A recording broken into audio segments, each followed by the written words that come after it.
আমি আগেই বলেছি বা অনেক জায়গায় বলেছি যে ভগবানকে পুজো করতে গেলে, দেবতাকে পুজো করতে গেলে আগে 5 জন দেবতাকে পুজো করতে হয়।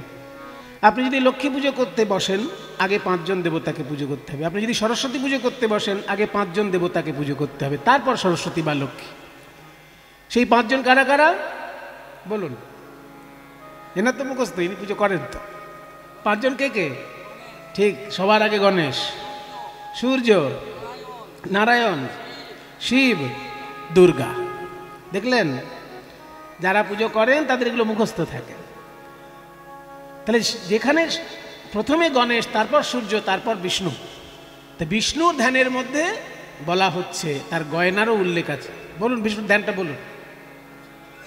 ध्येय सदा सवितृमंडल मध्यवर्ती नारायण सरसिजासन सन्निविष्ट केयूरवान कनक कुंडलवान किरीटी हिरणमय वपुरधृत शंख चक्र। এটা বিষ্ণুর ধ্যান। তবে এত মিষ্টি সুরে আপনি ঠাকুর মশাইয়ের কাছে পাবেন না, কারণ তার তাড়াতাড়ি পুজো সেরে আরেকটা পুজো ধরতে যেতে হবে। আপনি যেহেতু দক্ষিণা কম দিচ্ছেন, সেই জন্য আরেকটা বাড়িতে না করলে তার পোষাবে না। তো ওই জন্য আপনার বাড়িতে যখন সেই মন্ত্রটা বলবে, তখন সে কিরকম বলবে? ধীরে সদা বিষ্ণু নারায়ণ সদা বান কেরুর বান, কনক বান, কেউর বান, এগুলো পরিষ্কার বোঝাই যাচ্ছে না। এইভাবে মন্ত্র হবে, তখন রেডি থাকুন। কিন্তু শ্লোকটা কত সুন্দর দেখুন, নারায়ণের ধ্যানটা। যখন আপনি ধ্যান করবেন বিষ্ণুকে, আপনি যখন বিষ্ণু ভক্ত, বিষ্ণুর ধ্যান তো করবেন। কালী ভক্ত হলে কালীর ধ্যান করবেন, শিবের ভক্ত হলে শিবের ধ্যান করবেন, তো বিষ্ণু ভক্ত হলে বিষ্ণুর ধ্যান করবেন না? বিষ্ণুর ধ্যানটা যখন করবেন, তখন এই শ্লোকটা বলতে হবে।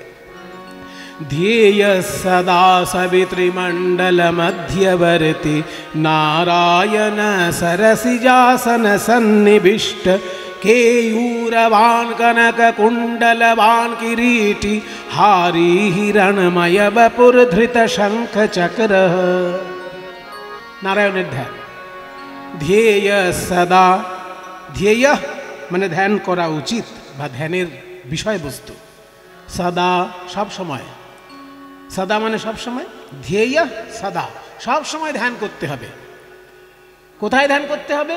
সবিতৃমণ্ডল মধ্যবর্তী। সবিতৃমণ্ডল, সবিতা, সবিতা শব্দটার মূল শব্দটা হচ্ছে সাবিত্রী।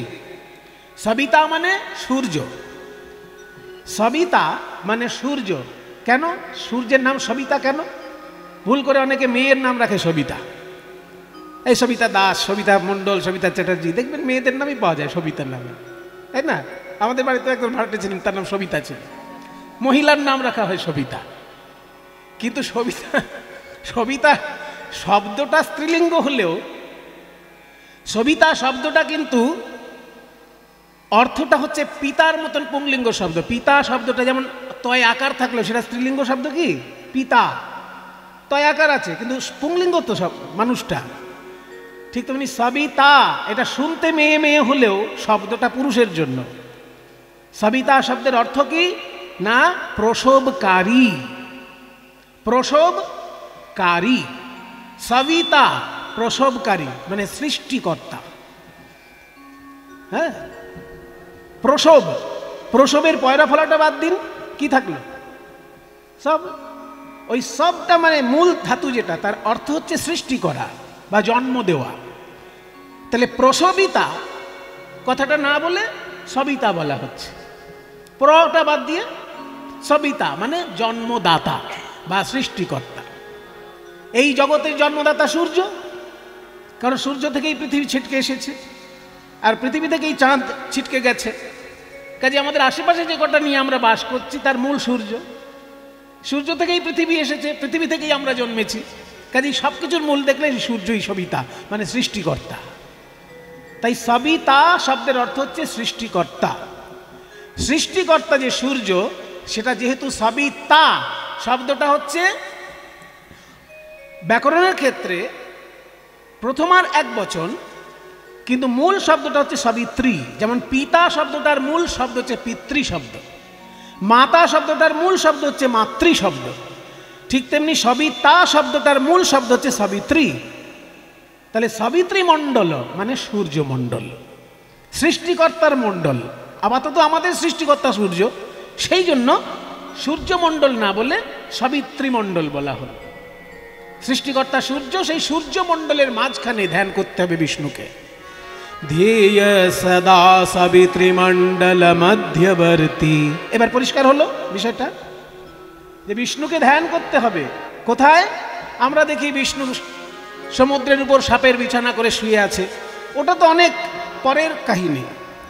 কিন্তু ধ্যানে করতে হবে যখন, তখন তাকে সূর্যমণ্ডলের মধ্যে ধ্যান করতে হবে, সূর্যমণ্ডলের কেন্দ্রস্থলে তাকে ধ্যান করতে হবে, কারণ তিনি সৃষ্টিকর্তা। ওই সূর্য আর বিষ্ণু তত্ত্ব তো একই, সেই জন্য সূর্যমণ্ডলের মাঝখানে বিষ্ণুকে ধ্যান করতে হবে। ধ্যেয় সদা সাবিত্রীমণ্ডল মধ্যবর্তী নারায়ণ। নারায়ণ কেমন? নারায়ণ সরসিজাসন সন্নিবিষ্ট। সরসিজ আসন সন্নিবিষ্ট। সরসিজ মানে, সরসিজ মানে কি? সরসি মানে সরোবরে, জ মানে জন্ম, সরোবরে জন্ম যার, অর্থাৎ পদ্মফুল। সরোজ, সরোজ মানেও পদ্মফুল, সরসিজ মানেও পদ্মফুল। তাহলে সরসিজ আসন, এবার দুটো জুড়ে দিন, সরসিজ আসন মানে পদ্মফুলের আসন। বিষ্ণু কোথায় বিরাজ করছেন? ধ্যান করতে হবে যে তিনি পদ্মফুলের আসনে বিরাজ করছেন। সাপের বিছানা ওটা পৌরাণিক কাহিনীর সঙ্গে যুক্ত, ওটা পরে। আপনি যখন পুজোর সময় বিষ্ণুকে ধ্যান করবেন, তখন সাপের বিছানায় বিষ্ণুকে ভাবতে হবে না, পদ্মফুলের আসনে বিষ্ণু আছে। ধ্যেয় সদা সাবিত্রীমণ্ডল মধ্যবর্তী নারায়ণ সরসিজাসন সন্নিবিষ্ট। এইবার গয়নার কথা আসছে। কেয়ূরবান কনক কুণ্ডলবান কিরীটি, এই তিনটেই গয়নার কথা বলা হয়ে গেল। কৃষ্ণদা কোনোদিন এগুলো বুঝে বলেছেন? জীবনে বুঝে বলেনি, বলেছে সারা জীবন মন্ত্র। এগুলো সবারই অবস্থা, মানে 99% এই অবস্থা। কিন্তু মন্ত্র বলে যাচ্ছে, তার মানে বোঝে না। বোঝাটা উচিত। নিজে না বুঝলে মানেযুক্ত বই কিনবেন, আর যদি বই কেনার মতন ইচ্ছা না থাকে, ক্ষমতা না থাকে বলবো না, কারণ আজকাল ক্ষমতা নেই এই কথাটা বলা যাবে না। কারণ সবাই বাড়িতে মায়েরা 500 টাকা করে পেয়ে যাচ্ছে, 500 টাকা 1000 কি একটা পাচ্ছেন, সবার হাতে এখন পয়সা, তাই না? সবার হাতে এখন পয়সা আছে। ওই যে কি লক্ষ্মী ভাণ্ডার বলে না, যে মাসে মাসে ঢুকছে সবার ঘরে, হাতে পয়সা আছে সবার। সেই জন্য পয়সা নেই বইয়ের জন্য এটা বিশ্বাস হয় না। ইচ্ছা নেই আলাদা কথা, যদি কেনার পয়সা থাকে বা ইচ্ছা থাকে তাহলে কিনবেন, আর যদি না হয় আশেপাশে কোনো পণ্ডিত মানুষ থাকলে তাকে সসম্মানে চা বিস্কুট খাইয়ে তার কাছ থেকে মানে জেনে নেবেন। বিনামূল্যে জানবেন না, কারণ তার পাণ্ডিত্য অর্জনের জন্য তাকেও খরচা করতে হয়েছে, তাই চাটা খাইয়ে দেবেন অন্তত। ধ্যেয় সদা সাবিত্রীমণ্ডল মধ্যবর্তী নারায়ণ সরসিজাসন সন্নিবিষ্ট মানে পদ্মফুলের আসনে সন্নিবিষ্ট বিষ্ণু, ওই সবিতামণ্ডলের মাঝখানে মানে সূর্যমণ্ডলের মাঝখানে। এইভাবে বিষ্ণুকে ধ্যান করবে। এবার তার গয়না কি কি? কেয়ূরবান, তিনি হচ্ছেন কেয়ূরবান। কেয়ূর কি? এই যে হাতে হ্যাঁ বাজু বা তাগা পরে না, দেখবেন বড় লোকের ছেলেরা পরে, সাধারণত গরিব মানুষ পরে না। বড় লোকের বাবুদের ছেলে পিলে যারা হয় মোটামুটি থাকে, এখনকার দিনে কমে গেছে এই গয়নাগুলো পরা। এই হাতে একটা তাগা পরা অভ্যাস, মানে সোনার এইখানে একটা গয়না, ওকে বলে কেয়ূর। কেয়ূরবান মানে তার কেয়ূর আছে। কনক কুণ্ডলবান, তার কুণ্ডল আছে এবং সেটা সোনার কুণ্ডল। বিষ্ণুর কানে কুণ্ডলও আছে, সোনার কুণ্ডল, তাহলে কেয়ূরটাও সোনার। কেয়ূরবান কনক কুণ্ডলবান। এবার কিরীটি। কিরীটি মানে কিরীট আছে যার, সেই কিরীটি। কিরীট শব্দের অর্থ হচ্ছে মুকুট, মাথায় মুকুট আছে, তাই মুকুটটাও তো সোনারই হবে। বিষ্ণুর মাথায় কি আর সোলার মুকুট হবে? আমাদের সোনার মুকুট কিনে পরার ক্ষমতা থাকে না, ওই জন্য বিয়ে করতে যাওয়ার সময় সোলার মুকুট মাথার উপর চাপিয়ে দেয়। সোনার মুকুট কেনার ক্ষমতা নেই, তাই সোলার মুকুট। কিন্তু বিষ্ণুর মাথায় তো আর সোলার মুকুট চাপবে না, সেখানে সোনার মুকুট। তাই তার হাতে যে পদক রয়েছে, হাতে যে বাজু রয়েছে সেটাও সোনার, কানে যে কুণ্ডল রয়েছে সেটাও সোনার, আর মাথায় যে মুকুট রয়েছে সেটাও সোনার। তিনটে গয়নার নাম কিন্তু তার ধ্যানের মধ্যেই বলা হয়ে গেল। এটা বলছি কেন না, শিবের ধ্যান আর বিষ্ণুর ধ্যানের পার্থক্যটা কোথায়? বিষ্ণুর ধ্যানের বর্ণনা যখন হচ্ছে, তার গয়নাগাটির বর্ণনা হচ্ছে, আর শিবের গয়নাগুলো শুনবেন, এরপরেই বলবো। কেয়ুরবান কনক কুণ্ডলবান কিরীটি, এবার বলছে হারি। হারি মানে হার আছে যার, বললো না মালা, তাহলে হার যখন বলেছে, সোনার হার বা মণিমাণিক্যের হার আমরা ধরে নিতে পারি। তাহলে কত গয়না বিষ্ণুর, হাতে রয়েছে সোনার বাজু, কানে রয়েছে সোনার কুণ্ডল, মাথায় রয়েছে সোনার মুকুট, আবার হারও পরা আছে, তাতে সোনাও থাকতে পারে, মণিমুক্তাও থাকতে পারে। হারি হিরণময়া বাপুর ধৃত শঙ্খ চক্র। হিরণময়া বাপু, সোনায় সোনায় মোড়ানো যেন তার অঙ্গ, বা সোনার মতো মূল্যবান তার অঙ্গ, দুদিক থেকে অর্থ হতে পারে। সোনায় মোড়ানো তার অঙ্গ বা সোনার মতো মূল্যবান তার অঙ্গ। হিরণময়া বাপু ধৃত শঙ্খ চক্র। এবার হাতে কি আছে সেগুলো বলছে। তিনি ধরে আছেন শঙ্খ এবং চক্র। শঙ্খ হচ্ছে শান্তির প্রতীক, চক্র হচ্ছে যুদ্ধের প্রতীক। বদমাইশ লোকের জন্য বিষ্ণুর হাতে চক্র আছে, আর সভ্য ভদ্র ভালো মানুষের জন্য বিষ্ণুর হাতে শঙ্খ আছে, তাই না? শয়তানগুলোর জন্য চক্র আছে, আর যারা ভালো মনের মানুষ তাদের জন্য হাতে শঙ্খ আছে। সুর, শঙ্খ মানে সেখানে একটা সুরের খেলা চলে। ফাঁকা জায়গায় শঙ্খের মধ্যে আওয়াজ হচ্ছে মানে কি? ব্রহ্মতত্ত্ব খেলা করছে সেখানে, সুর ব্রহ্ম খেলা করছে শঙ্খের মধ্যে। আকাশের প্রতীক হচ্ছে শঙ্খ। যখন আমরা আরতি করি 5টা তত্ত্ব নিবেদন করতে হয় ভগবানকে, তার মধ্যে একটা শঙ্খ। শঙ্খটাও শেষকালে দেখবেন শঙ্খ জল দেওয়া হয় না, এবং শঙ্খধ্বনি করা হয় আরতির শেষে। কারণ শঙ্খ হচ্ছে শব্দ, শঙ্খ থেকে শব্দ বেরোয়, আর শব্দ হচ্ছে আকাশের গুণ। আকাশের গুণ হচ্ছে শব্দ। মহাকাশের যে অংশতত্ত্ব সেটা সব শঙ্খের মধ্যে দিয়ে প্রকাশ পায়। তাই এক হাতে বিষ্ণুর শঙ্খ শান্তির প্রতীক, আর এক হাতে বিষ্ণুর চক্র মানে যুদ্ধের প্রতীক। যদি বদমাইশি করেছো তাহলে তোমার জন্য চক্র আছে, আর যদি তুমি ভালো মানুষ হও তোমার জন্য শঙ্খ আছে। হারে হিরণময়া বাপুর ধৃত শঙ্খ চক্র, এই হচ্ছে বিষ্ণুর ধ্যান। তো এইবার আপনারাই বলুন, এই যে এতক্ষণ ধরে বিষ্ণুর যে একদম বর্ণনা, ধ্যানের পরিষ্কার পরিচ্ছন্ন বর্ণনা আপনাদের দেবার চেষ্টা করলাম, পুজো করতে বসে যদি ঠাকুরমশাই এইসব করে তাহলে আরেকটা বাড়িতে গিয়ে ধরতে পারবে পুজো? তাকে তো ওই টাইমের মধ্যে আরেকটা বাড়ি পুজো শেষ করতে হবে, হবে না। ওই জন্য কীর্তনের আসলে জেনে নিচ্ছেন বিনামূল্যে, এটা একটা বিরাট বড় ব্যাপার। তাই বলছে ধ্যেয় সদা সাবিত্রী মণ্ডল মধ্যবর্তী নারায়ণ সরসিজাসন সন্নিবিষ্ট কেయూరবান কনক কুণ্ডলবান কিরীটি হারি হিরণময় বপুর ধৃত শঙ্খ চক্র। এটা বিষ্ণুর ধ্যান। এবার সঙ্গে সঙ্গে দেখুন পাশে শিবের ধ্যানটা বলছি, কতখানি পার্থক্য দেখুন দুজনের মধ্যে। বলুন শিবের ধ্যানটা বলুন। ধ্যায়ে নিত্যং মহেশং রজত গিরিনিভং চারু চন্দ্রাবতংশম। এমনি বলবো না, সবাই মিলে হাত জোড় করুন, কারণ আমি মুখে বলবো, আপনারা মনে মনে ধ্যান করবেন। শিব ঠাকুরের ধ্যান বলছি, ওই জন্য আমি যখন বলবো এটা আপনারা হাত জোড় করে শুনুন।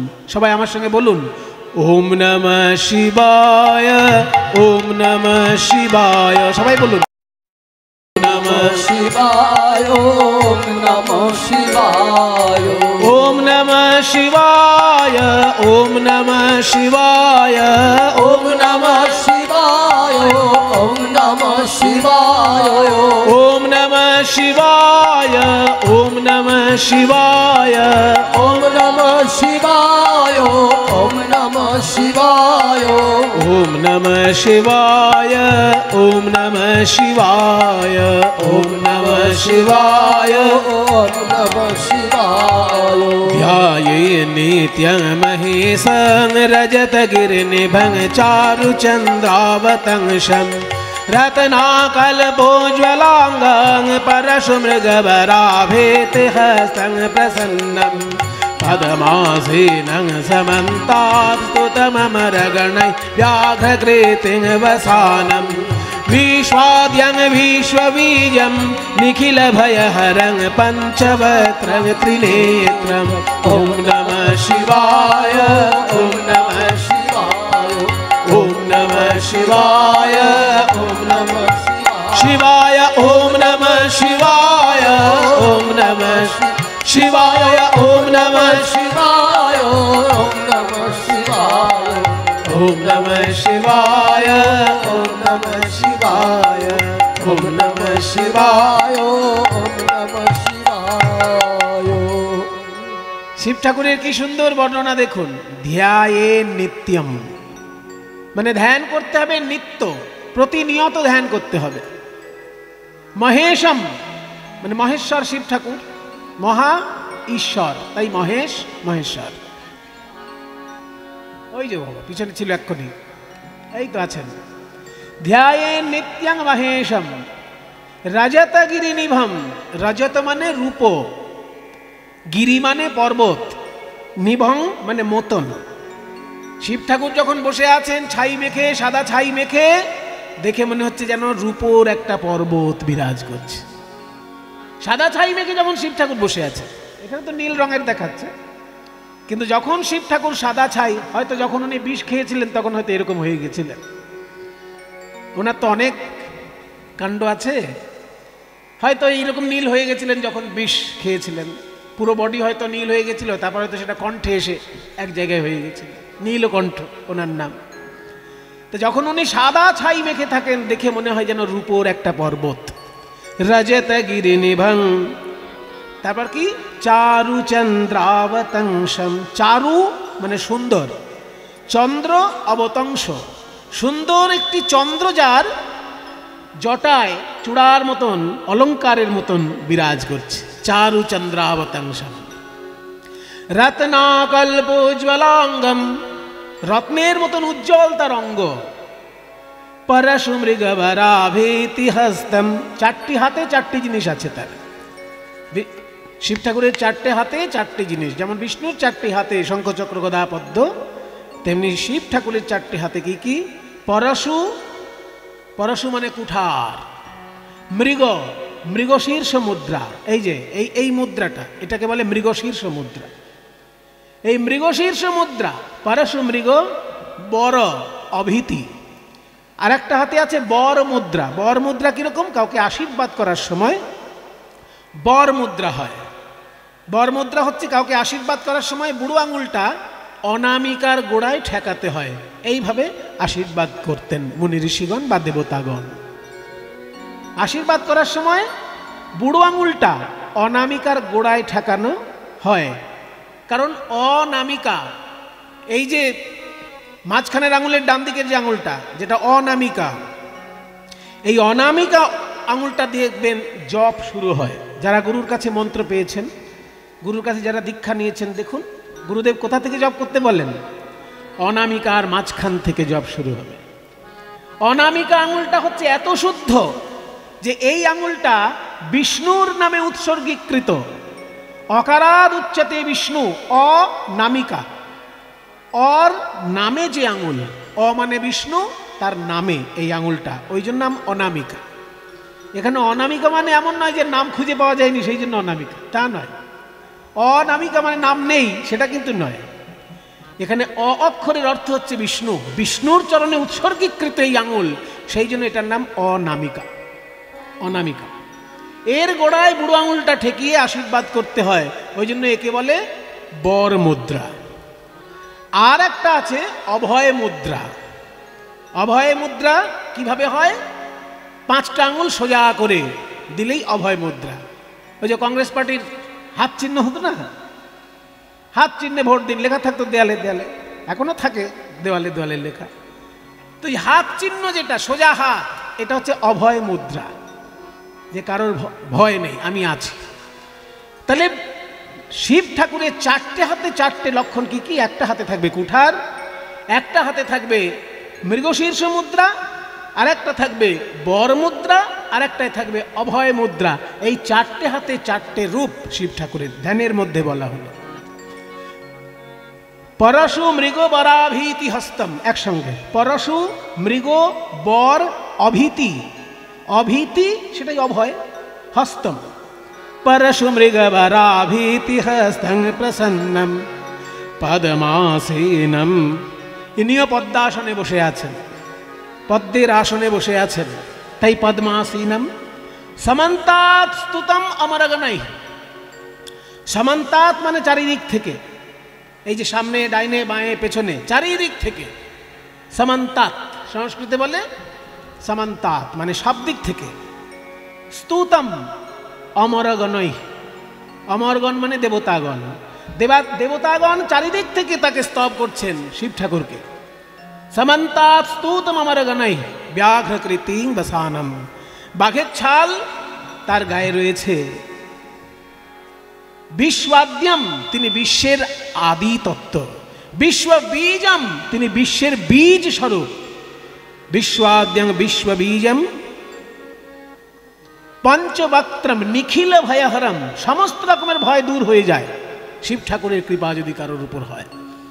নিখিল ভয়হরম পঞ্চবক্ত্রম পাঁচটি তার মুখ, ত্রিনেত্রম তিনটে তার নয়ন। পাঁচটি মুখ তিনটে নয়ন, এই যে শিবের এত বড় একটা বর্ণনা। বিষ্ণুর ধ্যান আপনাদের কাছে বললাম, শিব ঠাকুরের ধ্যানও আপনাদের কাছে বললাম, দুটো ধ্যান পাশাপাশি আলোচনা করলাম।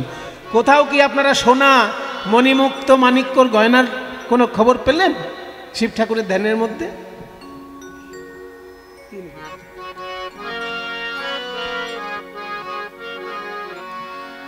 জয়নিতাই, শিব ঠাকুরের সেবার জন্য এখানে বিরাট উৎসব করছেন ভক্তগণ। আপনাদের কাছে ভিক্ষার আঁচল নিয়ে ওনারা যাচ্ছেন।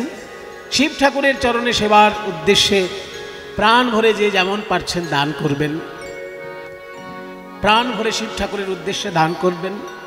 ভগবানের উদ্দেশ্যে যদি কেউ ভালোবেসে কিছু দেয়, সে কিভাবে যে তা ফেরত পায় সে জীবনে ভাবতেও পারে না। সেই জন্য চেষ্টা করুন, যেমন পারেন প্রাণ ভরে আপনারা শিব ঠাকুরের জন্য দান করুন। আপনাদের কাছে যাচ্ছে পূর্ণচন্দ্র, রবি, সাধন, এই তিনজন আপনাদের কাছে যাচ্ছে। রাজকুমার, এই চারজন, পূর্ণচন্দ্র, রবি, সাধন এবং রাজকুমার আপনাদের কাছে যাচ্ছে। আপনারা যতদূর পারেন একটু সাহায্য করবেন। ভালো করে যে নামগুলো বলে দিয়েছে, অন্য কেউ যদি গিয়ে হাত পেতে দেবেন না। জয় গুরু। তাহলে এই যে শিব ঠাকুরের বর্ণনা দিলাম, বিষ্ণুর বর্ণনা দিলাম, দুটো ধ্যান পাশাপাশি, এগুলো আপনারা সব জায়গায় পাবেন না, তাই না? পুজোর আসনে এইগুলো বলা হয়, কিন্তু ঠাকুরমশাইয়ের বলার মতো সময় থাকে না, অনেক ক্ষেত্রে ক্ষমতা থাকে না। ক্ষমতা থাকে না সে কথাটা আমার বলাটা ঠিক না, দুঃসাহস ওটা, কিন্তু উপায় থাকে না। পুজোর সময় বসে অত মন্ত্রের ব্যাখ্যা করতে গেলে পুজোয় মন হয় না, সেই জন্য তখন শুধু মন্ত্রগুলো বলে যাওয়া হয়। তা আমরা যে দেখলাম শিবের বর্ণনা দেখলাম, বিষ্ণুর বর্ণনা দেখলাম। বিষ্ণুর ক্ষেত্রে দেখলাম চারটে গয়নার বর্ণনা, আর শিব ঠাকুরের ক্ষেত্রে দেখলাম তার চারটে হাতে কি আছে। একটাতে আছে অস্ত্র যেটা কুঠার, আর একটা, আর তিনটে হাতেই অস্ত্র টস্ত্র কিছু না। ত্রিশূল যেটা আছে সেটা কিন্তু হাতের বর্ণনায় হলো না, ধ্যানের বর্ণনায় আমরা পেলাম না। ত্রিশূল আছে তার, কিন্তু ধ্যানের মধ্যে তার বর্ণনায় পেলাম না। অন্য ধ্যানের বর্ণনায় থাকতে পারে, কিন্তু যেটা রোজকার শিবের ধ্যান, যেটা পুজোয় বসেই ধ্যান করতে হয়, সেই ধ্যানটার মধ্যে আছে তার ত্রিশূল, কিন্তু এই বর্ণনাটার মধ্যে নেই। কিন্তু সোনার গয়নার কোনো লক্ষণ বা কোনো উল্লেখ আমরা ধ্যানের মধ্যে কিন্তু পেলাম না। তার মানে কি, শিব ঠাকুর তিনজন শ্রেষ্ঠ দেবতার মধ্যে একজন। এই বিশ্ব ব্রহ্মাণ্ডের ধ্বংসের তিনি প্রধান দেবতা, যদিও তার নামের মধ্যে মঙ্গলময়তা রয়েছে। শিব শব্দের অর্থই মঙ্গল, তিনি মূলত মঙ্গলময়, কিন্তু ধ্বংস যখন প্রয়োজন হয় তিনিই তখন খেপে গিয়ে সব কিছু ধ্বংস করেন। প্রয়োজন ছাড়া তো তিনি ধ্বংস করবেন না, যখন ধ্বংসের প্রয়োজন হবে তিনি খেপে গিয়ে ধ্বংস করবেন। কিন্তু বাকি সারাক্ষণই তিনি শুধু জনগণের মঙ্গল করেন, মানুষের পশু পাখির মঙ্গল করেন। মঙ্গল করেন বলেই শিবের নাম শিব, শিব শব্দের অর্থই মঙ্গল। তাহলে মঙ্গল করেন কিভাবে? ওই যে চারটে হাতের চার রকমের বর্ণনা। একটা হাতে রয়েছে পরশু, একটা হাতে রয়েছে মৃগশীর্ষ মুদ্রা, একটা হাতে রয়েছে বর মুদ্রা, একটা হাতে রয়েছে অভয় মুদ্রা। গয়নাগাটির কোনো উল্লেখ হলো না। শিব ঠাকুরের হাতে আংটি আছে না গলায় সোনার হার আছে, কিচ্ছু উল্লেখ হলো না। বরং আমরা দেখতে পাই তার গলায় সাপের মালা রয়েছে, তার গলায় হাড়ের মালা রয়েছে, তার গলায় রুদ্রাক্ষের মালা রয়েছে, গয়নাগাটি কিন্তু দেখতে পাই না। তার মানে কি, দেবতা হয়েও যিনি ত্যাগের পথ অবলম্বন করে যিনি জীবন কাটালেন, তিনিই হচ্ছেন দেবাদিদেব মহাদেব। দেবতা হয়েও তিনি ভোগের পথে জীবন কাটালেন না, ত্যাগের পথে জীবন কাটালেন। ওই দেখুন কৈলাসে কনকনে ঠান্ডা, চারিদিকে শুধু বরফ জমে আছে, তার মধ্যে বসে শিব ঠাকুর ধ্যান করছে। ভয়ঙ্কর সহ্য শক্তি না থাকলে কি করে সম্ভব? তাই তিনি হচ্ছেন গুরু। তিনি নিজে আচরণ করে দেখাচ্ছেন যে এই ভয়ঙ্কর কনকনে ঠান্ডার মধ্যে থেকেও কিভাবে এক মনে ধ্যান করা যায়। তিনি হচ্ছেন যোগের গুরু, তিনি হচ্ছেন সঙ্গীতের গুরু, তিনি হচ্ছেন তন্ত্রের গুরু, তিনি নৃত্যের গুরু, সমস্ত কিছুর তিনি গুরু। এমনকি বেদান্ত দর্শনের তিনি গুরু। মোক্ষ লাভ যদি কেউ করতে চায়, শিব ঠাকুরের চরণেই রয়েছে মুক্তি। তাই শিব ঠাকুর দেবতা হয়েও ত্যাগের প্রতিমূর্তি। তাই সবাই মিলে আমরা শিব ঠাকুরের চরণে জানাই, হে দেবাদিদেব মহাদেব, তুমি তো অল্পতেই সন্তুষ্ট হও, আবার তুমি অল্পতে রেগেও যাও। দয়া করে আমাদের উপর রেগে যেও না, আমাদেরকে একটু তোমার করুণ নয়নে তাকাও, আমাদেরকে তোমার কৃপা দৃষ্টি দিয়ে আমাদের জীবন মঙ্গলময় করে তোলো ঠাকুর, আমাদের জীবন মঙ্গলময় করে তোলো। তৃণাদপি সুনীচেন তরোরিব সহিষ্ণুনা আমানিনা মানদেন কীর্তনীয়ঃ সদা হরিঃ। বৃন্দাবনম সখি ভুবো বিতনোতি কীর্তিম यद्देवकी सुतपदाम्बुजलब्धलक्ष्मी गोविन्द वेणुमनुमत्त मयूरनृत्यम्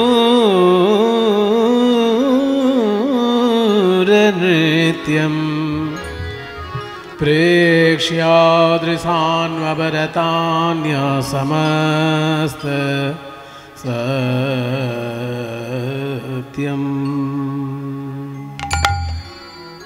अन्य समस्त सत्वम। জয়নিতাই। উপস্থিত সকল গৌর গোবিন্দ অনুরাগী ভক্তবৃন্দ,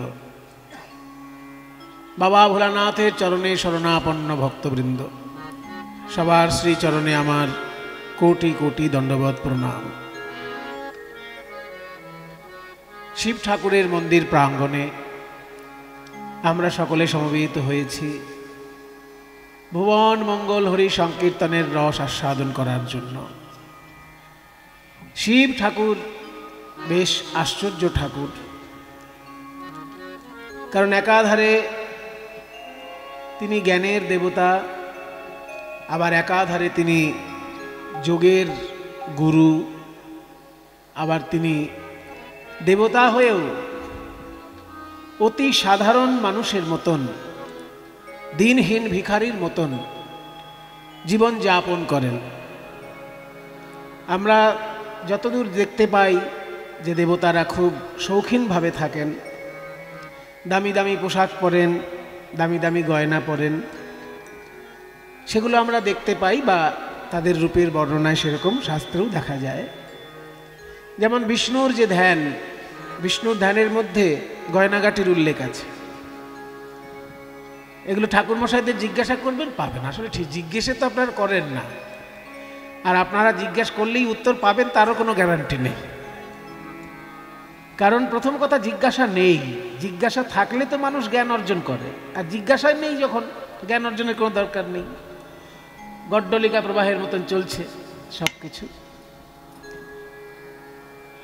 কোনো মাস্টারমশাই যদি ক্লাসে পড়াতে গিয়ে ছাত্রের কাছে প্রশ্ন পায়, তাহলে সেই মাস্টারমশাই বাড়িতে এসে আবার একটু বইপত্র নেড়ে চেড়ে দেখে। আর যদি স্কুলে গিয়ে দেখে ছাত্রের তরফ থেকে কোনো প্রশ্নই নেই, তাহলে তো মাস্টারের পোয়াবারও একেবারে যাবে, স্কুলে ঘুরে চলে আসবে। কিন্তু ছাত্রের তরফ থেকে যদি প্রশ্ন থাকে, তখন মাস্টারকে মাথা ঘামাতে হয়। তা ঠাকুরমশাই পুজো করে চলে যাচ্ছে, আপনাদেরও প্রশ্ন নেই আর তাদেরও উত্তর দেবার কোনো দায় নেই। কারণ তারা উত্তর দেবার জন্য যতটা কঠিন পড়াশোনা করতে হবে সেইটুকু পড়াশোনা করার সুযোগ তাদের নেই। কারণ আপনি যখন পুজো করাবেন এমন একটা পরিমাণের দক্ষিণা দেবেন যে সেই দক্ষিণায় তার সংস্কৃত অনার্স পড়া সম্ভব না, বা তার সংস্কৃত এমএ পড়া সম্ভব না। সেই জন্য আপনার তরফ থেকেও ত্রুটি, তার তরফ থেকেও ত্রুটি।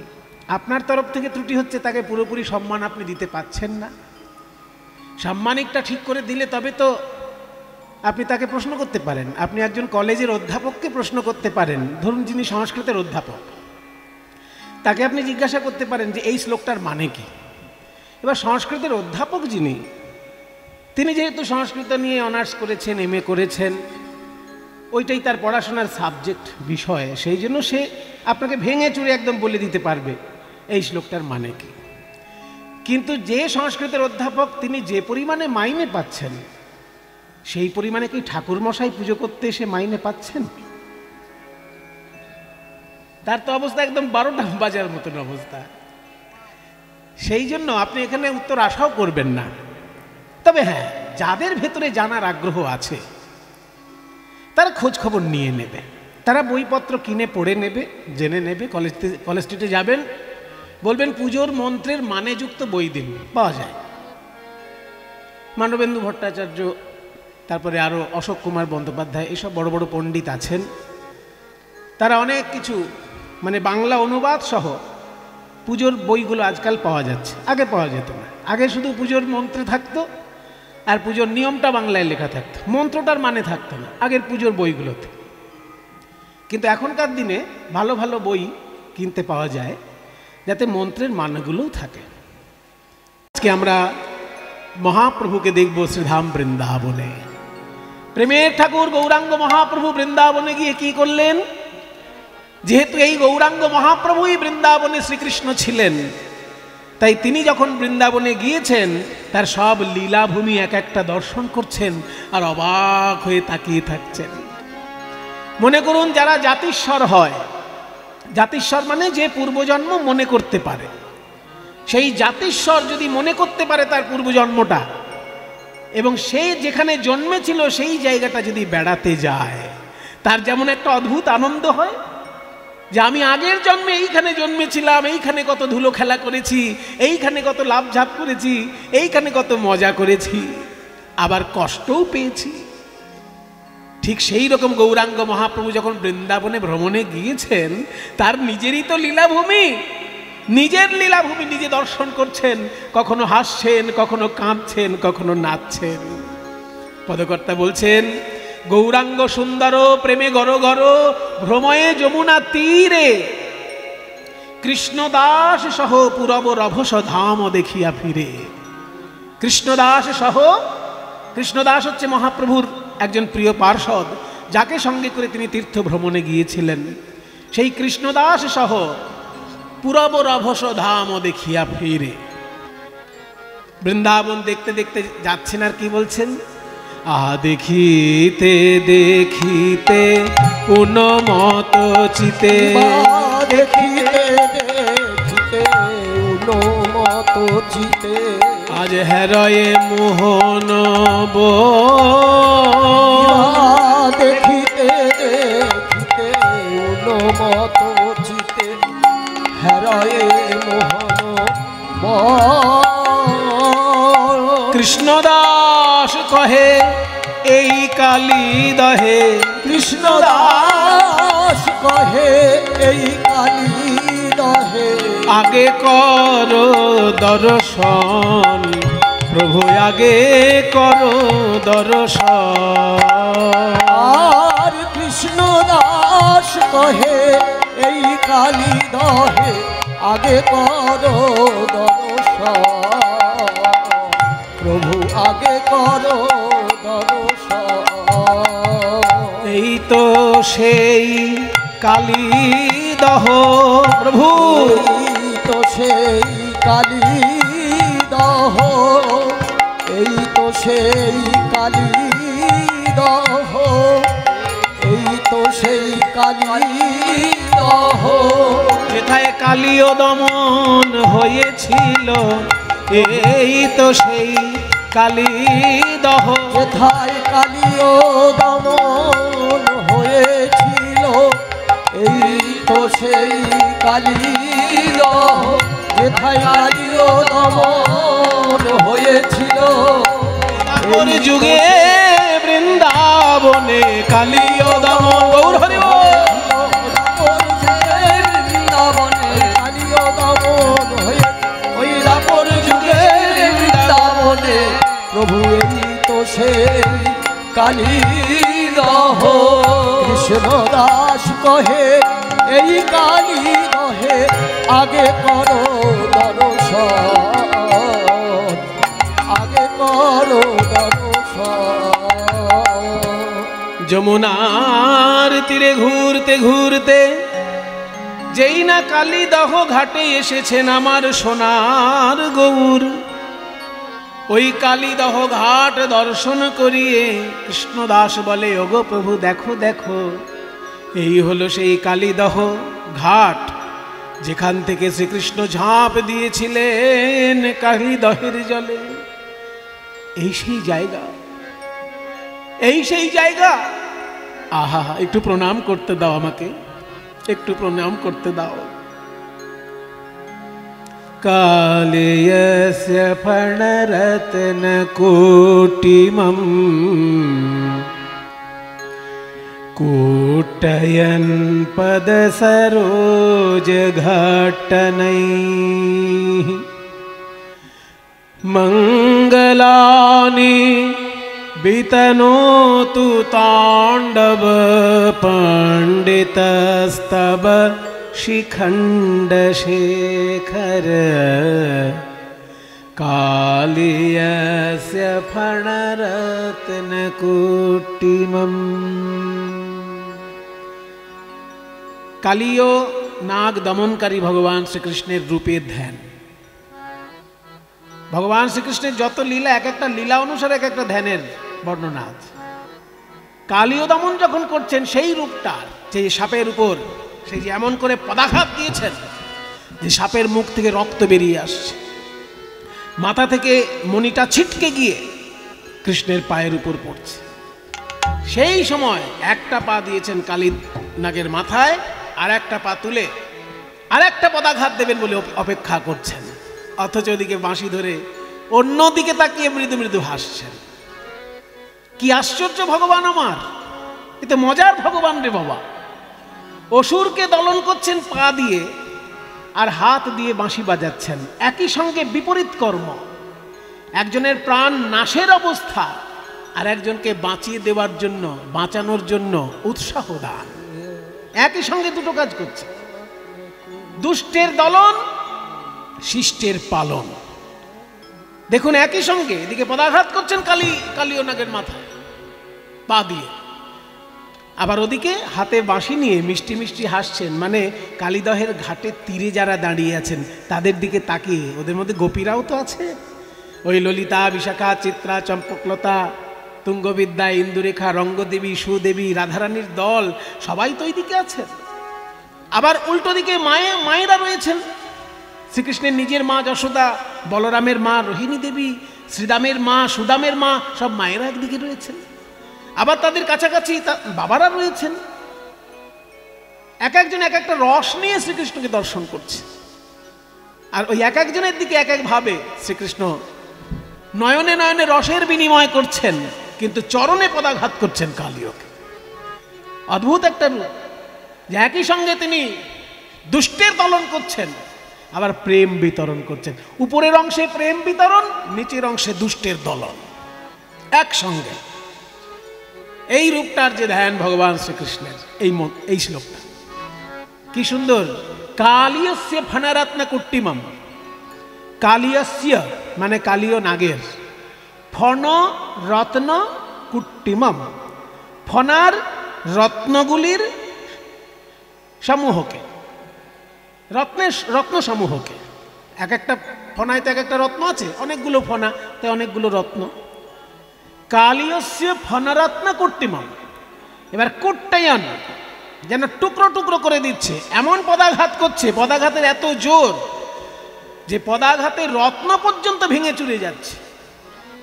মানে চরণ আর নেই, ওই পদ্ম ফুলের মতন চরণ যেটা বর্ণনা পাওয়া যায়, দুষ্ট দলনের সময় কৃষ্ণের ওই রূপ নয়, তখন বজ্রের মতন চরণ। চরণ এসে যখন কালীয় নাগের মাথায় পড়ছে, একদম বজ্রাঘাতের মতন এসে পড়ছে, তাতে মাথা ফেটে রক্ত যেমন বেরোচ্ছে, রত্নটাও টুকরো হয়ে যাচ্ছে। তাই বলছে কালীয়স্য ফণরত্ন কুট্টিমাম কুট্টায়ান। কিভাবে না, পদ সরোজ ঘট্ট নই। পদ মানে চরণ, সরোজ মানে পদ্ম ফুল, ওই যে একটু আগে বলেছি সরসীজ মানে সরোবরে যার জন্ম, সরোজ মানে পদ্ম ফুল। তাহলে পদ সরোজ মানে চরণ কমল, ঘট্ট নই আঘাত দিয়ে। পদ্ম ফুলের আঘাতে পাথর ভেঙে যায়, এ কাণ্ড বাবা জীবনে শুনিনি। এইটাই তো সাহিত্য, এটাই তো কাব্য। যেটা চোখে দেখা যাবে না কোনোদিন, সেটা লীলার মধ্যে উপলব্ধি হচ্ছে। চোখে কোনোদিন দেখা যাবে না যে একটা পদ্ম ফুলের আঘাতে পাথর ভেঙে টুকরো হয়ে গেল, কিন্তু লীলায় দেখা যাচ্ছে যে শ্রীকৃষ্ণের চরণটা যেন পদ্ম ফুল, কিন্তু তার আঘাতে কালীয় নাগের মাথায় যে রত্ন, রত্ন ভেঙে চৌচুর হয়ে যাচ্ছে। তাই পদ সরোজ ঘট্ট নয় মানে চরণ কমলের আঘাতে। এই রকম অবস্থায় যে ভগবান বিরাজ করছেন, এই রূপটাতে মঙ্গলানি বিতনু তু মানে মঙ্গল প্রকাশ করুন, মঙ্গল বিকাশ করুন আমাদের তিনি। মঙ্গলা নিবেদনাতুতে পণ্ডিত তাণ্ডব শেখর। তাণ্ডবের যিনি সেরা শিল্পী। তাণ্ডব কাকে বলে না, নৃত্য যারা শেখেন, নাচ যারা শেখেন গুরু ধরে, তারা জানেন যে মেয়েদের নাচকে বলা হয় লাস্য, আর পুরুষের নাচকে বলা হয় তাণ্ডব। মেয়েদের নাচের মধ্যে একটা লালিত্য থাকবে, একটা কোমলতা প্রকাশ পাবে, আর পুরুষের নাচের মধ্যে একটা কাঠিন্য এবং শাসন প্রকাশ পাবে, দম্ভ দর্প অভিমান প্রকাশ পাবে। পুরুষের মধ্যে একটা কাঠিন্য প্রকাশ পাবে, আর নারীর নাচের মধ্যে একটা লালিত্য প্রকাশ পাবে। এই যে পুরুষের নাচ তাকে বলে তাণ্ডব, আর নারীর নাচ তাকে বলে লাস্য। তা তাণ্ডবের যিনি শ্রেষ্ঠ শিল্পী, আমরা জানি শিব ঠাকুরই শ্রেষ্ঠ শিল্পী, কিন্তু ভগবান শ্রীকৃষ্ণও তাণ্ডব নৃত্য করেছেন রাসলীলায়। ওই জন্য বলা হচ্ছে তাণ্ডব পণ্ডিত স্তব শিখণ্ড শেখর। তিনি তাণ্ডবের পণ্ডিত, আবার শিখণ্ড শেখর। শিখণ্ড মানে ময়ূরের পালক, ময়ূরের পালক যার মাথায় আছে, সেই শিখণ্ড শেখর। মঙ্গলানি বিতনতু তে নৃপ পণ্ডিত স্তব শিখণ্ড শেখর। এইবার পুরুষ লোকটা আর একবার বলছি। কালিয়স্য ফণরত্ন কুটিমম কুটয়ন পদ সরোজ ঘট্ট নৈ। মঙ্গলানি বিতনতু তাণ্ডব পণ্ডিত স্তব শিখণ্ড শেখর। কালিয়স্য ফণরত্ন কুটিমম কালিয়স্য ফণরত্ন কুটিমম। এই সেই কালীয়দাহ ঘাট যেখান থেকে শ্রীকৃষ্ণ ঝাঁপ দিয়েছিলেন। তাই যখনই কালীয়দমন লীলা ভগবান শ্রীকৃষ্ণ নিজে করেছেন, তিনিই আজকে গৌরাঙ্গ মহাপ্রভু। তার নিজের লীলাভূমি যখন নিজে দেখতে এসেছেন, মনে পড়ল আমি যখন কালীয়দমন করেছিলাম আমার মা কেঁদেছিল, আমার দাদা বলাই কেঁদেছিল, আমার বাবা নন্দরাজা কেঁদেছিল। কাহা মোর মাতা শ্রীদাম আদি সখা, কাহা মোর গোপীগণ। ও কাহা মোর মাতা শ্রীরামাদি সখা, কাহা মোর গোপীগণ। কৃষ্ণদাস বলো বলো, ও কৃষ্ণ তুমি বলো বলো। বলি কাহা মোর মাতা শ্রীরামাদি সখা, কাহা মোর গোপীগণ। ইহা বলি কাঁদে প্রভুর নয়ন ধারার বিরাম নাই,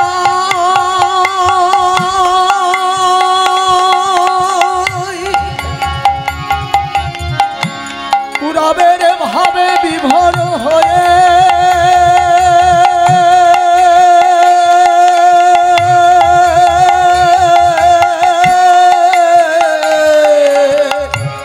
ইহা বলি কানে ফিরো নাহি বাঁধে, ইহা বলি কাঁদে প্রভুর নয়ন ধারার বিরাম নাই রে। ইহা বলি কানে প্রভুর নয়ন ধারার বিরাম নাই রে। পূর্ব লীলার কথা স্মরণ করে প্রভুর নয়ন ধারার বিরাম নাই রে।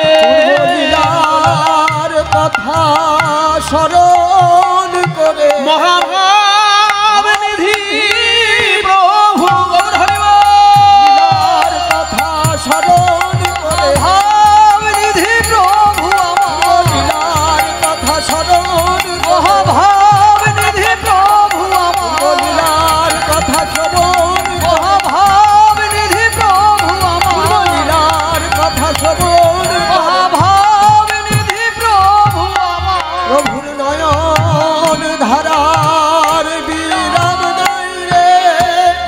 ইহা মনি কানে থির নাহি বাঁধে, মাধব আকুল ভাগ্যবান পদকর্তা মাধব দাস মহাপ্রভুর লীলা বর্ণনা করে বলছেন, দেখো দেখো সবাই দেখো, পূর্বজন্মের কথা যদি কারোর মনে পড়ে তার যেমন দুঃখও হয় আনন্দও হয়, ঠিক তেমনি গৌরাঙ্গ মহাপ্রভু নিজেই তো শ্রীকৃষ্ণ। তিনি যখন কালীয় দমন করেছিলেন, আজকে তার নিজের লীলাভূমিতে বেড়াতে এসে ওই কালীয় দমনের তীর্থটি দর্শন করে একদিকে তার আনন্দ হচ্ছে, আবার একদিকে নয়নধারায় ভাসছেন। মা যশোদার কান্না, নন্দ মহারাজের কান্না, শ্রীরাম সুদামের কান্না, সর্বোপরি রাধা রানীর ক্রন্দন, সমস্ত ক্রন্দন আজকে তার মনে পড়ছে। তাই ভগবান হয়েও তিনি আজকে ভক্তের ভূমিকায় অভিনয় করছেন বলে নয়নধারায় ভাসছেন। মাধব আকুল মন রে ও মাধব আকুল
আকুল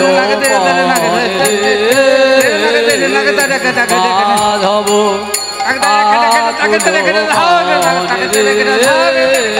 ও মাধব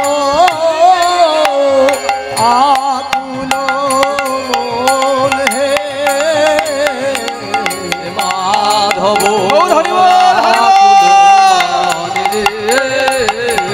মাধব আকুল মন রে মাধব আকুল মন রে মাধব আকুল মন রে মাধব আকুল মন রে মাধব আকুল মন রে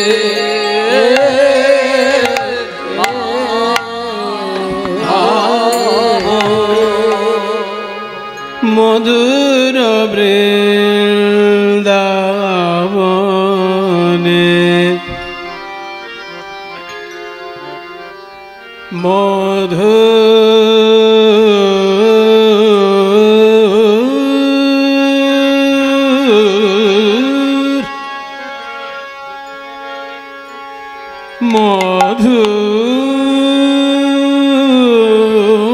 মধুর বৃন্দাবনে চলো রে মন চল মন মধুর বৃন্দাবনে চল মন মধুর বৃন্দাবনে চল মন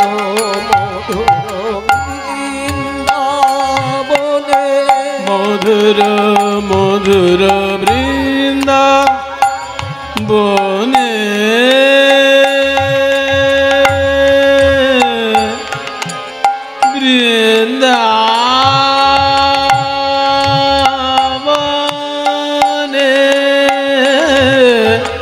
বৃন্দাবনে বৃন্দাবনে বৃন্দাবনে চল মন বৃন্দাবনে চল মন মধুর বৃন্দাবনে চল মন বৃন্দাবনে দেখিবে মধুর লীলা আপন মনে মনে শ্রী গুরু চরণে করিয়া শরণে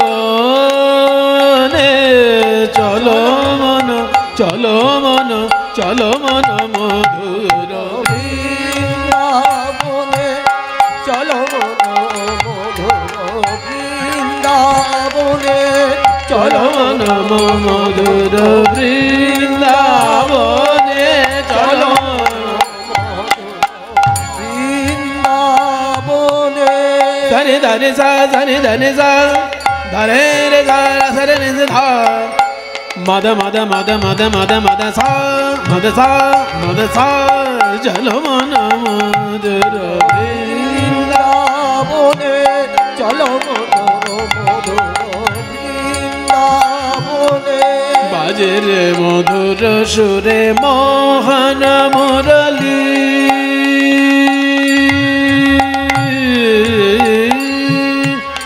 বাজে রে মধুর সুরে মোহন মুরলী বাজে রে মধুর সুরে মোহন মুরলী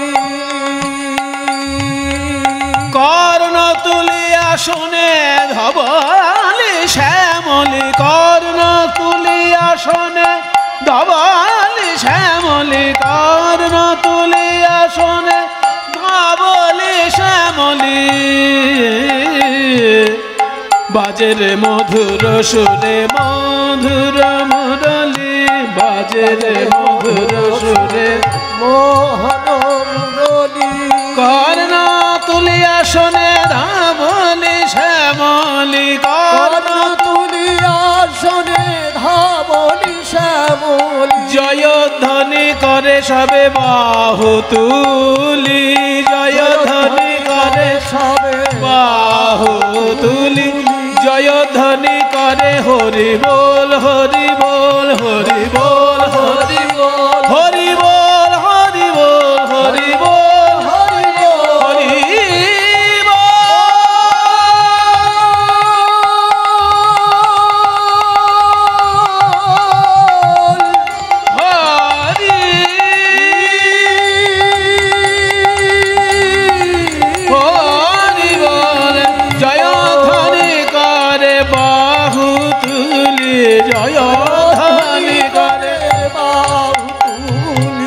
নাচে ময়ূর যত পেখম তুলি, নাচে ময়ূর যত পেখম, আহা নাচে ময়ূর যত পেখম তুলি, নাচে ময়ূর যত পেখম তুলি। মধুর মধু বৃন্দাবনে, মধু বৃন্দাবনে, মধু বৃন্দাবনে, চল রে মধুর বৃন্দাবনে, চল রে বৃন্দাবনে বাজে রে মধুর বৃন্দাবনে, চল মন মধুর, চল মন মধুর, চল মন মধুর বৃন্দাবনে।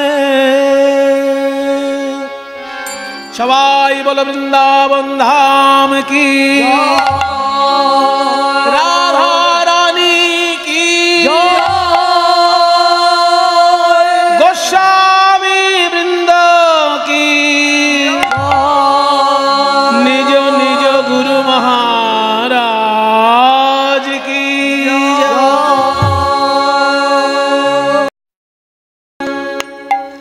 মধুময় বৃন্দাবন।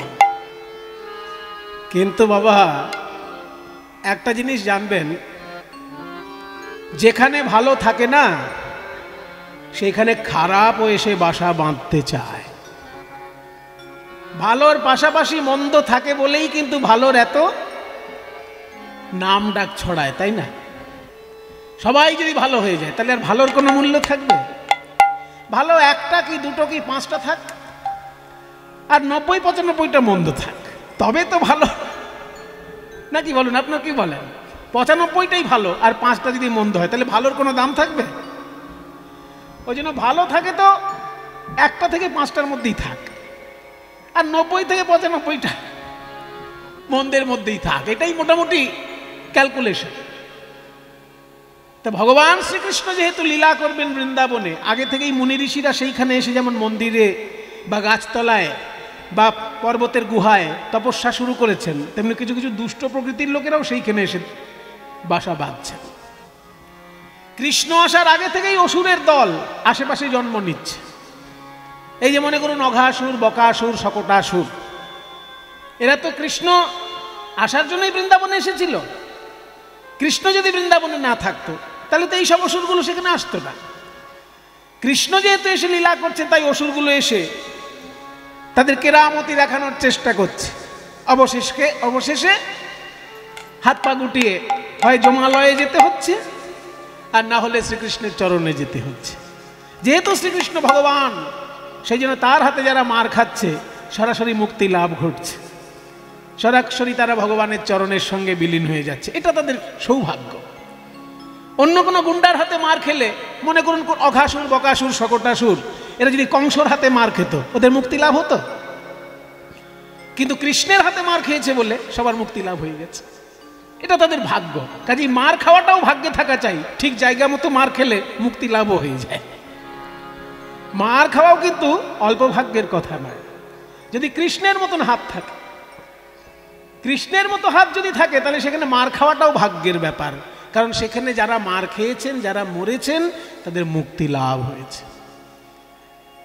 তো যেহেতু কৃষ্ণ এসে লীলা করবেন, সেই জন্য মুনি ঋষি এসে সেইখানে আশেপাশে ধ্যান তপস্যা করার জন্য কেউ কেউ আশ্রম বানাচ্ছে, কেউ গাছের তলায় বসে তপস্যা করছে, কেউ গিরি গুহায় তপস্যা করছে, আবার দৈত্য দানবরাও আশেপাশে আসছে,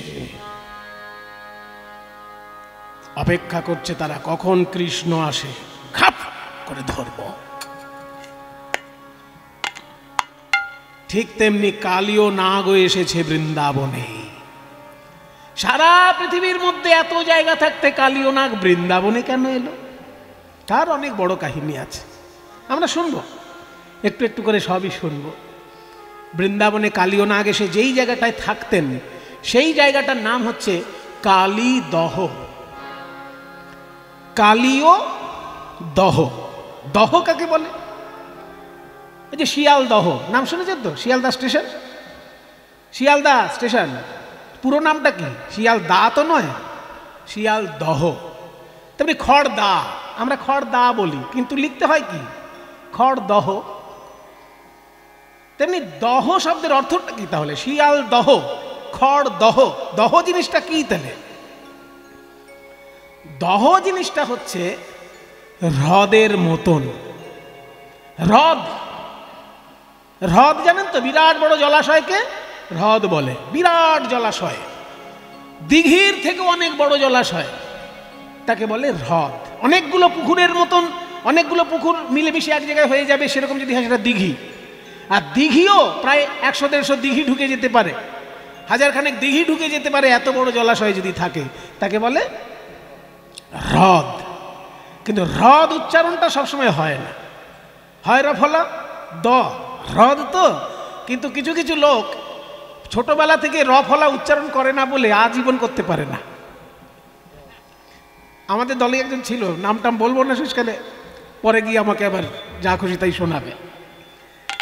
সে কোনোদিন রফলা উচ্চারণ করে না, মানে কারোর নাম যদি প্রদীপ হয় সে প্রদীপ বলবে, প্রদীপ দা, ও প্রদীপ দা, আচ্ছা না, এরকম প্রদীপ বলে না কোনোদিন। তেমনি ব্রহ্মা, বিষ্ণু, মহেশ্বর। ব্রহ্মা রফলা বলে, ব্রহ্মা বিষ্ণু মহেশ্বর। ব্রহ্মা, প্রদীপ। তাহলে রফলা বাদ দিয়ে বলা হ্রদ যদি হয় তাহলে কি বলবো? হদ। এবার হদ, হদ এটা বারবার বলুন, দেখুন কিরকম উল্টে যাবে। হদ, হদ, হ, দহ, দহ, দহ, দহ। যারা বাংলা ভাষা নিয়ে গবেষণা করেন তারা জানেন যে শব্দ এইরকম ভাবে পাল্টে যায়। হ্রদ শব্দটাই রফলাবাদ হয়ে গিয়ে হদ হয়েছিল, সেই হদটা উল্টে গিয়ে দটা আগে এসে গেছে, হটা পরে হয়েছে দহ। অর্থাৎ দহ মানে হ্রদই। তাহলে এই যে হ্রদ, কালীয় নাগ যে হ্রদে বাস করতেন, সেই হ্রদটা কেমন হ্রদ? সেই হ্রদটা কিন্তু একটা প্রাকৃতিক হ্রদ, মানে খুঁড়ে তৈরি করা হয়নি, হ্রদটা আপনা আপনি তৈরি হয়েছে। হ্রদের অনেক রকমের রূপ আছে বাবা, যারা ভূগোল নিয়ে পড়াশোনা করেন দেখবেন, হ্রদ অধ্যায়টা দেখবেন, হ্রদের অনেক রকমের রূপ আছে। তার মধ্যে এক রকমের হ্রদকে বলা হয় অশ্বক্ষুরাকৃতির হ্রদ।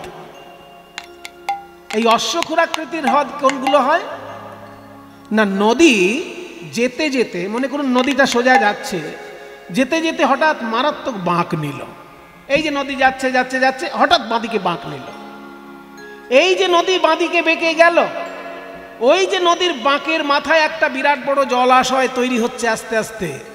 পরবর্তীকালে নদীর গতিপথ ওই দিকে না গিয়ে আবার ছোট করে একটা গতিপথ বাদিকে তৈরি হয়ে গেল। ওই বিরাট বড় জলাশয়টা নদীর বাঁকের মাথাতে রয়ে গেল, নদী থেকে বিচ্ছিন্ন হয়ে গেল, তার নাম হয়ে গেল অশ্বক্ষুরাকৃতির হ্রদ। নদীর বাঁকেই তৈরি, অথচ নদী থেকে বিচ্ছিন্ন হয়ে গেল। তাহলে যখনই নদী থেকে বিচ্ছিন্ন যতক্ষণ না হচ্ছে সেটাকে হ্রদ বলা হবে না, সেটা নদীরই অংশ। কিন্তু যেই বিচ্ছিন্ন হয়ে গেল, যদি আকাশ থেকে এরোপ্লেন থেকে কেউ দেখে, ওটা দূর থেকে দেখতে ঘোড়ার খুরের মতো দেখাবে। ওই জন্য ওই হ্রদটাকে বলা হয় ঘোড়ার খুরের মতো অশ্বক্ষুরাকৃতির হ্রদ। এই কালীয় নাগ যেখানে বাস করত সেই হ্রদটা ওই ধরনের তৈরি হয়ে গেছিল। যমুনার বাঁকে, যমুনার জলেই তৈরি হ্রদ, কিন্তু যমুনা থেকে বিচ্ছিন্ন। আর বিচ্ছিন্ন হয়ে গেলে কি সুবিধে আর কি অসুবিধে? অসুবিধে হচ্ছে সেইখানে শ্যাওলা হবে, সেইখানে নানা রকম পশু পাখি এসে তাদের কেরামতি দেখাতে পারবে, কিন্তু নদীর প্রবাহতে তো শ্যাওলা টোলা ওগুলো কিছু মানে ক্ষতিকর কিছু হবে না। যেখানে জলের প্রবাহ থাকে সেই জলটা তো ভালো থাকে, কিন্তু জল যদি বদ্ধ হয়ে যায় সেইখানে অনেক রকমের খারাপ কিছু হওয়ার সম্ভাবনা থাকে। তাই যমুনার জল যখন যমুনা থেকেই বিচ্ছিন্ন হয়ে অশ্বক্ষুরাকৃতির হ্রদ তৈরি হয়েছে, সেইখানে কালীয় নাগ এসে বাসা বেঁধেছে। তার বিষ ওই জলের মধ্যে মিশে গিয়ে বিষাক্ত জল হয়ে গেছে। পাশেই যমুনা বইছে, কিন্তু যমুনার জল বিষাক্ত নয়। কেন না? ওটা বিচ্ছিন্ন হয়ে গেছে আগেই। বিচ্ছিন্ন যেহেতু হয়ে গেছে, সেই জন্য যমুনার জল আলাদা করে বইছে, অথচ যমুনার জলেই তৈরি যে হ্রদ, কালীয় নাগ সেইখানে এসে বাসা বেঁধেছে।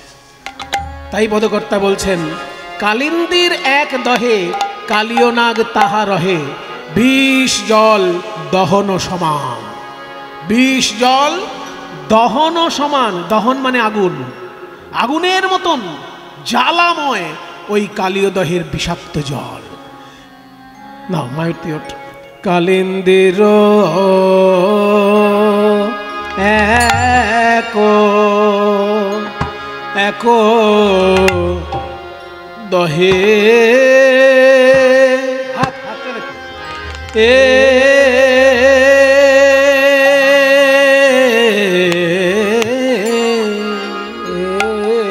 কালিন্দির এক দহে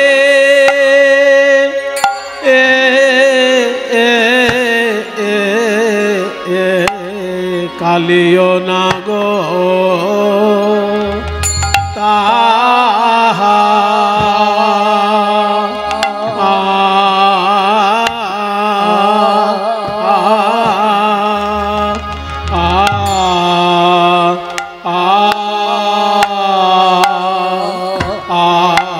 রহে। কালিন্দির এক দহে কালীয় নাগ তাহা রহে রে। আহা রে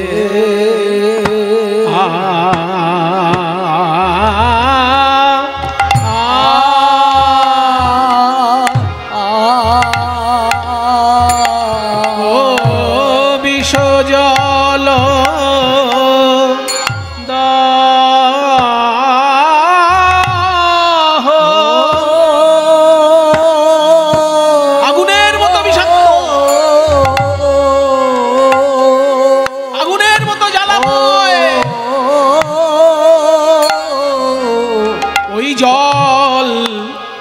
দহন সমান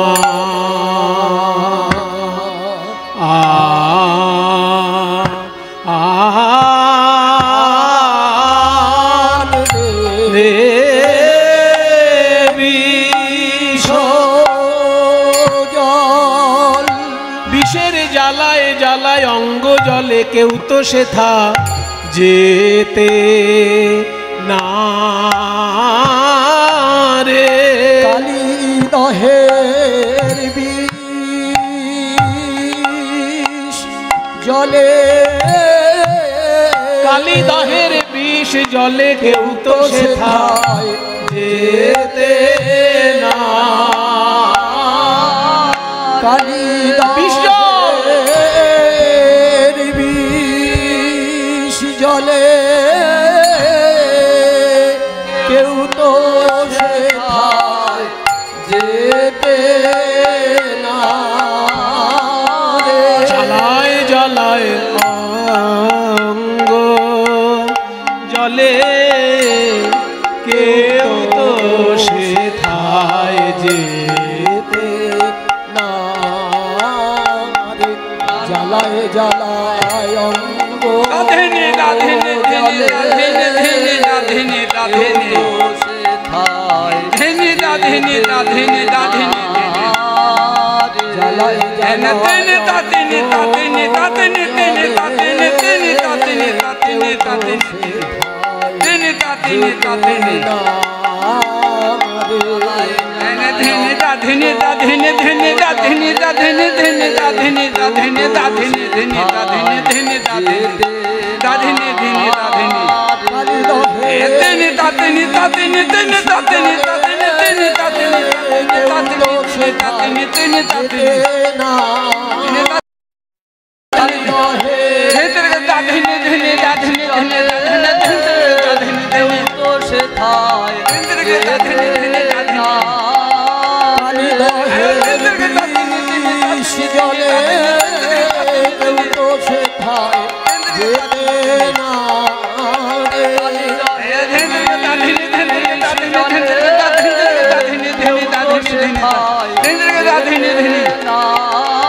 জ্বালায় জ্বালায়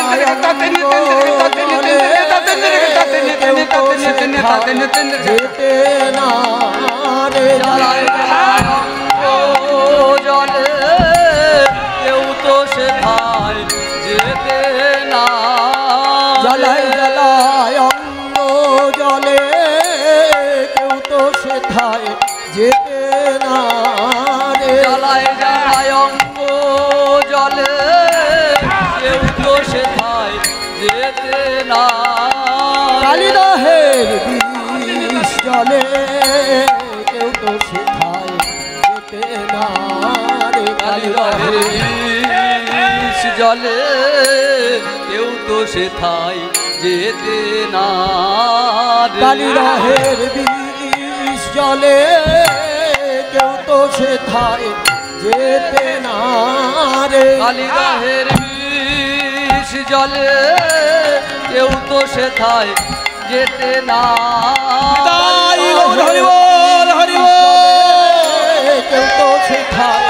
যেতে না রে কালিদাহের বিষ জলে কেউ তো সেথায় যেতে না কালিদাহের বিষ জলে কেউ তো সেথায় যেতে না রে কালিদাহের বিষ জলে কেউ তো সেথায় যেতে না রে কালিদাহের বিষ জলে কেউ তো সেথায় যেতে না জ্বালায় জ্বালায় অঙ্গ জলে কেউ তো সেথায় যেতে না রে জ্বালায় জ্বালায় অঙ্গ জলে কেউ তো সেথায় যেতে না জ্বালায় জ্বালায় অঙ্গ জলে কেউ তো সেথায় যেতে না রে জ্বালায় জ্বালায় অঙ্গ জলে কেউ তো সেথায় যেতে না জ্বালায় জ্বালায় অঙ্গ জলে কেউ তো সেথায় যেতে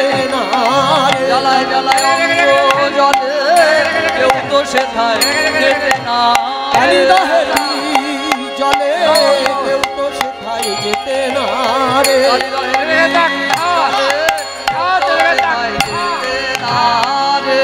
বিষ জলে কেউ তো সেথায় যেতে না রে বিষ জলে কেউ তো সেথায় যেতে না রে বিষ জলে কেউ তো সেথায় যেতে না রে বিষ জলে কেউ তো সেথায় যেতে না রে অঙ্গ জলে কেউ তো সেথায় জ্বালায় জ্বালায় অঙ্গ জলে কেউ তো সেথায় যেতে না রে কালিন্দির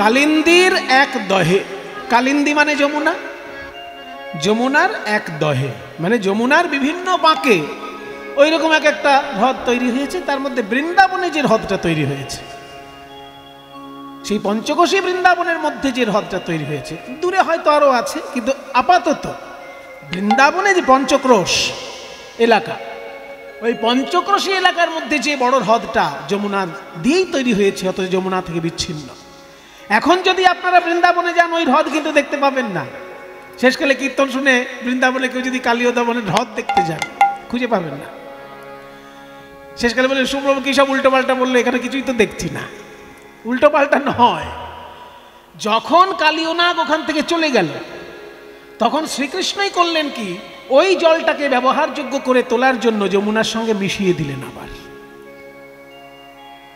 শ্রীকৃষ্ণের সময়ে হ্রদটা আলাদা ছিল যার জন্য যমুনা থেকে বিচ্ছিন্ন হয়ে তার জলটা বিষাক্ত ছিল যমুনার জল বিষাক্ত ছিল না ওই হ্রদের জল বিষাক্ত ছিল কিন্তু যখন কালিয়নাগ সেখান থেকে চলে গেল আস্তে আস্তে সেই জল স্বাভাবিক হয়ে গেল বিষমুক্ত হয়ে গেল তখন শ্রীকৃষ্ণ যমুনার মূল ধারার সঙ্গে ওই হ্রদটিকে এমনভাবেই মিশিয়ে দিলেন যে যমুনার ধারা থেকে আর আলাদা করে তার কোনো অবস্থান থাকলো না সেই জন্য এখন যদি বৃন্দাবনে যান যেখানে কালিয়দহ ঘাট দেখবেন সেটা যমুনার তীরেই এখন আলাদা কোনো হ্রদ আপনারা দেখতে পাবেন না বৃন্দাবন দর্শনে যাবেন অবশ্যই গিয়ে যেখানে কালিদহ ঘাট আছে সেই গাছ তো এখনো আছে যে গাছে উঠে শ্রীকৃষ্ণ ঝাঁপ দিয়েছিলেন সেই গাছ এখনো রয়েছে ওখানে।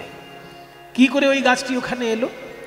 তাহার উপরে বায় কোনো পাখি যদি উড়ে যায়, তাহার উপরে ভাই তাহার উপরে তাই গৌর হরি উপরে ভাই তাহার উপরে ভাই তাহার উপরে বায় তাহার উপরে ভাই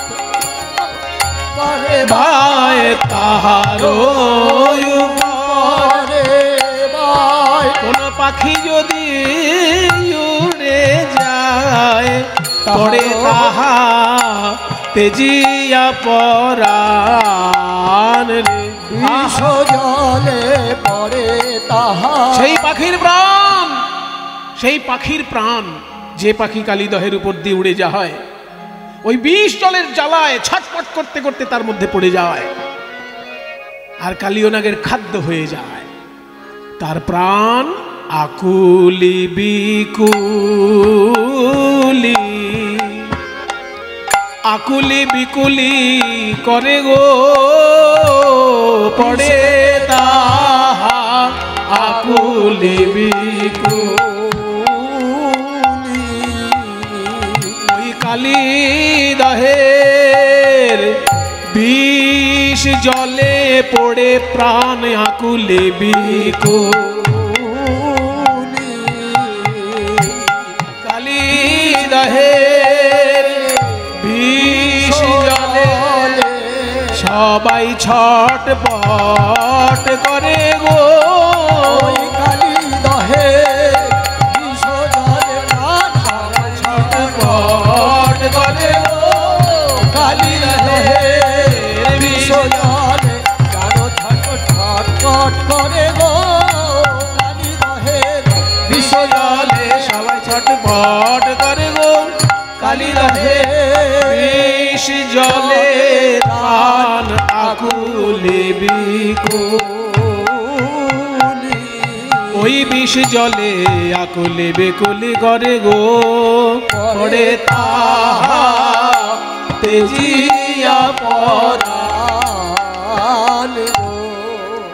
যখন ওই কালীদহের তীরে তীরে মহাপ্রভু ঘুরছিলেন, তখন কৃষ্ণদাস বলেছিলেন, প্রভু এই দেখো সেই কদম গাছ, এই কদম গাছের উপর উঠে শ্রীকৃষ্ণ ঝাঁপ দিয়েছিলেন কালীদহ জলে।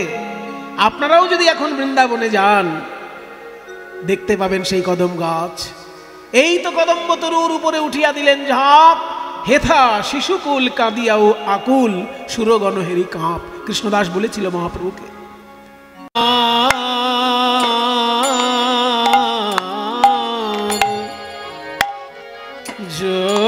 যমুনা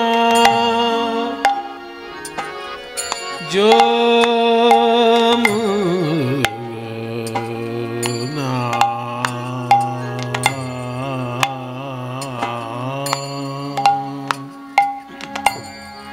যমুনা যমুনা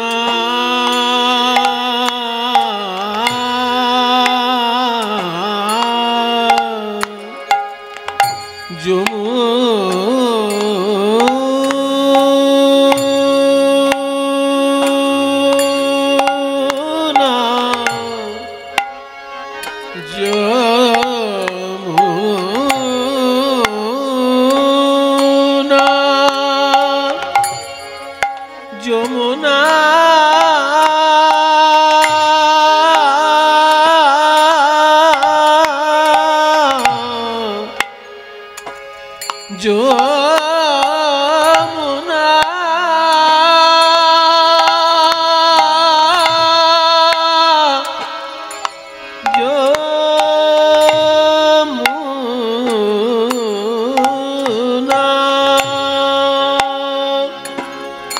যমুনা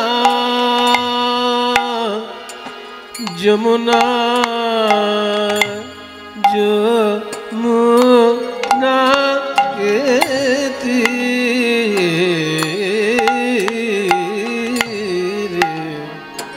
যমুনার তীরে তীরে যমুনা তীরে যমুনার তীরে গৌরাঙ্গ সুন্দর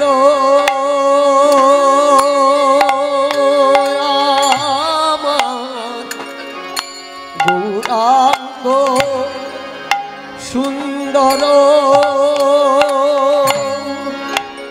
প্রেমে গর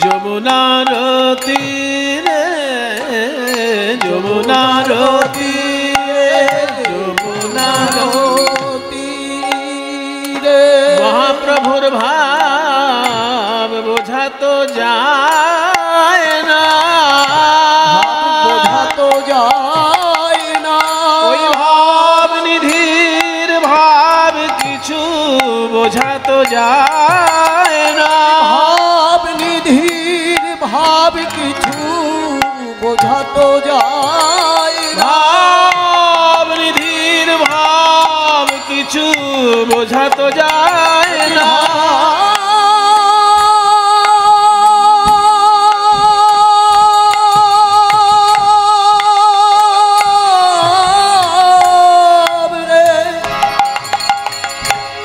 ভাব নিধি প্রভু না না না না না কিছু বোঝা তো যায় না বোঝা তো যায় মহাভাব নিধির ভাব কিছুই বোঝা তো যায় না ভাব নিধির ভাব কিছু দণ্ডে দণ্ডে নব ভাবের হৃদয় ভাব নিধির ভাব হরি ভাব কিছু দণ্ডে ভাবে হৃদয় দণ্ডে দণ্ডে ভাবে ভাব নিধির ভাব কিছু দণ্ডে দণ্ডে ভাবে ভাব নিধির ভাব কিছু দণ্ডে দণ্ডে ভাবে ভাব নিধির ভাব দণ্ডে দণ্ডে ভাবে ভাব নিধির ভাব কিছু দণ্ডে দণ্ডে ভাবে ভাব নিধির ভাব কিছু দণ্ডে দণ্ডে ভাবে ভাব নিধির ভাব কিছু দণ্ডে দণ্ডে ভাবে মহাভাব নিধির ভাব কিছু দণ্ডে দণ্ডে ভাবে মহাভাব মহাভাব ভাব